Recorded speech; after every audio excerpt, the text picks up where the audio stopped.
Jets fans are begging for this after a very difficult debut for a new free agent. The Jets are being urged to look at two other free agents that are still available, and we got to break them down. So what's up, guys? I'm Matt Long. Welcome to Jets Digest. Let's jump right into the news for today. Come from Sports Illustrated. Stephon Gilmore, most recently on the Minnesota Vikings, in the immediate aftermath of the Week 1 matchup, the secondary took a lot of hits on social media, and specifically Brandon Stephens. It's a little unfounded. Stephens had a good offseason, and the team has high hopes for him. It wasn't the best game, but the Jets were facing a future Hall of Fame quarterback as well. Regardless, if the Jets struggle in the secondary outside of Sauce Gardner over the next few weeks, Stephon Gilmore is a veteran and a former superstar who is still available, a potential depth piece if need be. So it's no secret that Brandon Stephens greatly struggled in our first game against the Pittsburgh Steelers. Aaron Rodgers, did pretty well, threw 4 touchdowns, and most of those throws were going to the opposite corner of Sauce Gardner. That's just the reality of when a team is playing against the New York Jets or any team with an elite cornerback one like a Sauce Gardner, like a Derek Stingley, like a Patrick Surtain. They're always going to throw at the other cornerback. They're not going to test the best guy, one of the best guys in the league. Pro Football Focus's pick to be the number 1 corner in football. They're not going to test that guy. Offenses are going to throw at whoever the other cornerback is. Week 1, it was Brandon Stephens. He looked, Sports Illustrated is calling this unfounded. I think he looked pretty bad. I know Baltimore Ravens fans were very, very happy that the New York Jets took him off their hands. That's never something you want to see. When you sign a free agent from another football team, you want the team that you got him from, those fans to be sad. You want them to be like, oh, he was good, but good luck with him. That's not what was going on with Brandon Stephens. They were saying, good riddance. This guy got smoked by Jamar Chase, which happens to a lot of people, but they didn't want this guy. Now the New York Jets are starting Brandon Stephens. Maybe he gets a little bit better, but Week 1, looking at how many yards were ceded to wide receivers, DK Metcalf, 83 yards. Calvin Austin, who hasn't really done anything after being drafted in the 5th round out of Memphis, I think 4 years ago now, he put up 70 yards and a touchdown. And then a couple other guys were able to get into the end zone. And our secondary was really getting fooled by what Aaron Rodgers was doing with his play fakes, what Aaron Rodgers was doing just all over the game. Aaron Rodgers was able to put up 4 passing touchdowns, which really shouldn't be happening against what we are expecting to be a really good defense, what we want to put up. We want to have a really good defense. Our head coach is the next cornerback. You would expect that cornerback position to be really good, but that's where Stephon Gilmore would step in. He has been a lockdown man coverage corner in the past.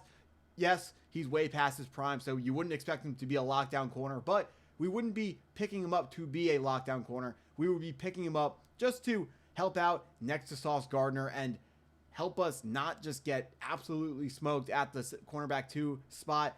It felt like every single time Brandon Stephens was thrown at in Week 1, you just already knew the pass was going to be completed. He was put on a bunch of highlight reel level plays, and that's not ever what you want to see out of your cornerback 2.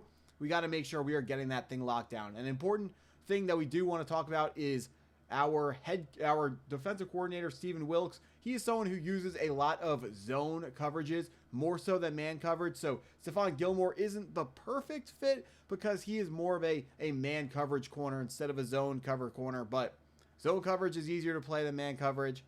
And, we're not asking him to come in and be a superstar. We're just asking him to come in and play decent coverage against other teams' wide receiver 2s, or if Sauce Gardner is not following the wide receiver 1 across the sides of the football field, just handle business on the opposite side of Sauce Gardner. I'm not expecting the New York Jets to be able to get another really good cornerback out of trades or free agency or really anywhere at the current moment. I understand that the top cornerbacks are locked in with their teams, they're locked in with their deals, they're not changing teams. So we cannot expect to be able to roll out what we had over the past couple of years with DJ Reed and Sauce Gardner. I'm not going to say we took that duo for granted because we definitely understood when we had both those guys and we had the best cornerback duo in the NFL. We knew what we had. We knew those guys were really, really good football players. And now it's time to, we got to find another way to level up at the cornerback position.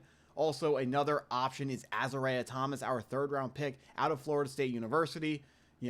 excited to see what he brings to the table. I know he is someone that draft analysts they were mocking him to go a lot higher. I saw him in the high second round, in the mid second round. Everyone that I read and was hearing about was surprised that Azariah Thomas fell as far in the draft as he ended up falling to the New York Jets, where we selected him in the third round last year. So that's just another option that we have at that position. But also, when it comes to defensive coverages that we're playing on Sunday, Wilkes kept it way too simple. He played it a little bit way too safe, and Aaron Rodgers was just able to pick the defense apart. That the defense has to get a little bit better. I like the fire. I like the fact that guys are rallying to the football and guys are playing really hard and they're playing physical. The scheme was too vanilla. The scheme wasn't really up to snuff in that first game, which is why we ended up allowing over 30 points. And in a game where we don't punt at all in the first half and we score over 30 points, we really do need to win that game. When you are bringing out a two-time first-team All-Pro corner in Sauce Gardner, an All-Pro defensive tackle, and an All-Pro linebacker, all first-team All-Pros in the Williams brothers as well.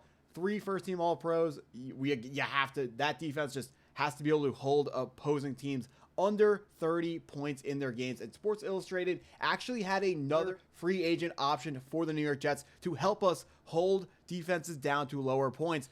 They are suggesting Jadeveon Clowney, who was most recently on the Carolina Panthers, and they wrote, "This isn't a knock on the Jets defense in the slightest. New York sacked Aaron Rodgers 4 times on Sunday. This is more from the perspective that Clowney is a Pro Bowl level talent, surprisingly still available after tallying 15 sacks over the last 2 seasons. You can never have too many good edge rushers." Now, while it's certainly correct that you can never have too many good edge rushers, there has to be a reason why Jadeveon Clowney is still available on the free agent market. If he was really still a Pro Bowl level talent, you would have to imagine an edge rusher, one of the most important positions in football, some may argue the second most important position in football behind the quarterback. You would think he would already be signed at this point in the offseason. The second thing that can be going on, he might be looking for a lot of money, a lot more money than people think he's worth. Every NFL team has scouts scouting other NFL teams, not just college teams. So they have all taken a deep look at Jadeveon Clowney. They knew he was going to be a free agent. They looked at what he's going to do. And the New York Jets decided that we didn't need another edge rusher. And I'm kind of with them because our pass rush looked really, really strong week 1 against Pittsburgh. Sacked Aaron Rodgers 4 times. It felt like Jermaine Johnson was always in the backfield. He looked like he had never been injured in the first place. He was just getting off the football so fast, getting around tackles so easily. Was very impressed with what I saw out of Jermaine Johnson in his first action back after suffering from that torn Achilles. Love to see what he's bringing to the table. Will McDonald, that demonic spin move is back and just as good as it was last season. Can't wait to see double-digit sacks out of Will McDonald. I really don't think it is the right use of our draft, not our draft capital, our cap space to go out and pick up Jadeveon Clowney. The pass rushers that the New York Jets currently have on the roster are very good, and we're going to have to make it work. I do think the issue on Sunday was not a talent thing. It was a scheme thing, and the scheme just was not aggressive enough. Aaron Rodgers was too smart. He's a savvy vet. He's going to the Hall of Fame. He knows how to pick apart vanilla defenses. If you show him what your defense is going to be pre-snap and you're not changing it post-snap, he's going to figure it out every single time. That defense was never going to work against Aaron Rodgers. Very, very encouraging to see what the offense was able to do against what should be a really, really good Pittsburgh Steelers defense. It really always is. They have TJ Watt fully healthy. They had Cam Hayward back after he was holding out a little bit. And they had Jalen Ramsey in that trade. So they have a ton of players on that defense. But Justin Fields was still able to carve them up, run for some yards, put up over 30 points. That is really, really encouraging to see going forwards. We know the Pittsburgh Steelers are going to be at least a very decent team. They're definitely not going to be bad. Probably not going to be the best of the best either. There is a whole lot more meat on the bone for the New York Jets going forwards. Loved Tanner Engstrand's coaching. His play calling looked amazing. It's got to get a little bit better from Stephen Wilkes. But overall, I really hate the fact that we lost that game because that, up by 9 in the fourth quarter, that has to be a win. It's going to be interesting to see whether or not Xavier Gibson continues to get kickoff returns. He was carrying the football in the wrong hand. You just got to make sure that all the details are there. Got to make sure you're hanging on to the football. It was obvious then when it was a tight-fought game like that, one turnover would have been the difference, and one turnover was the difference. This season may not be a wash. Justin Fields looks like he's taken steps from where he was in the preseason and where he was last year. I'm excited to see what happens against the Buffalo Bills, and excited to see if the New York Jets are going to go out and pick up one or two free agents just to round out this defense, so we can hold teams under 30 points per game in the future. Got Buffalo next week. They just put up a lot of points against the Baltimore Ravens, as they tend to do. But that's what I got for this video. If you stuck around this long, thank you for watching. Please hit that like button if you haven't already. Hit that subscribe button if you're new to the channel, and go Jets.